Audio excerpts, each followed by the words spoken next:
Hey guys, what's happening? It's Will here, Red Bull Battlegrounds 2014. We're here with James with Nvidia. James, tell us a little bit about Red Bull, Nvidia, how this all kind of came together. Sure.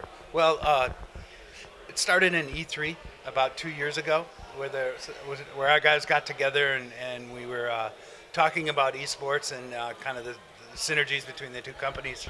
And we got together and worked together on a strategic level for their first Battlegrounds tournament last year that culminated in the New York City finals.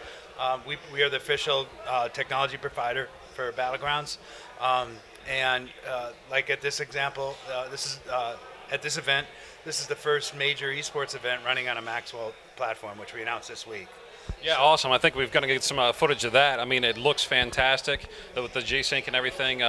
It's super smooth. I mean, that's what it's all about in competitive gaming. Yeah, buttery smooth, Yeah. right? And it's all about speed too, right? And accuracy. And I think that's what we bring to the table. And when you put that all together in one platform, it's really a compelling and elegant gaming experience. That's great to see the partnership with Red Bull and Nvidia. I think, as competitive gaming goes on the rise here in the States, you definitely want to have, the technology to support that. And that's going to be big for, any player that gets involved. They want to make sure they have the right equipment. Certainly. And as a platform, there's advantages where there's streaming tools and shadow play and GeForce experience, a lot of different technologies, as well as all the technologies that we build that go into the game. One exciting thing about G-Sync is that it doesn't require specific code in a software game, right? So there's very few games that don't have a benefit from playing in G-Sync. Nice. So that's an important part that the platform brings to the table.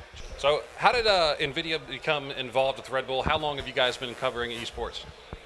Well, esports as a term is relatively young. We've been in competitive gaming since the inception of the company, and since the inception of competitive gaming, before they even called it esports. How long ago was that? The company we'd have to error check. Sure. I think it's 21 years old. Wow. So over time, as competitive gaming gathered more steam and more mainstream attention, and it developed the term esports, it began to take a life of its own. Yeah. And excuse me, our first GeForce esports tournament was a GeForce StarCraft 2 Pro-Am, and that was in 2011, and it was an experiment to see what happened, and we opened up for registration the first day, and the amount of traffic brought down the server. That's amazing. I went back into work the next day. I said to my boss, sorry, the server went down. He went, cool. But so that tournament, we had 72 invited pros, and then the amateur format was an open, and we had over 9,300 players, which was the largest amateur tournament in the history of that title. That's crazy. And with those 72 pros, we had over 14 million views. So that was an eye-opener for us. And I think from that day on, we committed to esports as an incredibly important segment for our business.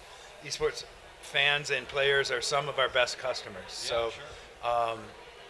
I think it's a great decision because, as you said, esports is still very young, and as we continue to pick up momentum, I mean, this is going to get bigger and bigger and bigger. It is, and when you look at the segment, the top 3 titles are available on PC only, and we're the market leader. So when you look at those championships that are being played, they're being played on GTX hardware, and we attribute that to the stability of our drivers and the quality of the hardware, and we appreciate that and value it highly. So the Maxwell engine, the G-Sync, that's all available right now? They are, yes. In fact, I understand Maxwell sold out in the first day, so more inventory is coming for that, and G-Sync is shipping now. So excellent. Well, you heard it here. I can't wait to get my hands on it. You should go out and check it out if you get a chance. James, again, thank you so much. Appreciate it. Thanks a lot.